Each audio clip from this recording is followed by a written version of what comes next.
Itu syaratnya bahagia itu bergaris lurus dengan rasa syukur. Nah, ketika kita syukur, oke, suami dapat kerjaan.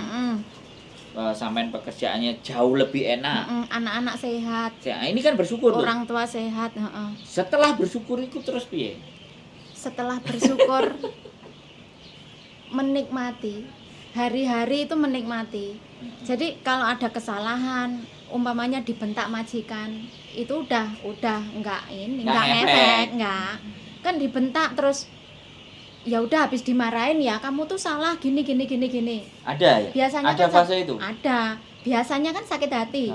Terus kita kembali ke dapur sambil ngelanjutin kerjaan kan dongkol. Ini udah enggak. Bisa ya? Bisa. Udah bisa selesai. Saat itu juga. Ya itu masih di fase bersyukur, Mbak. Belum buat snacks. What next?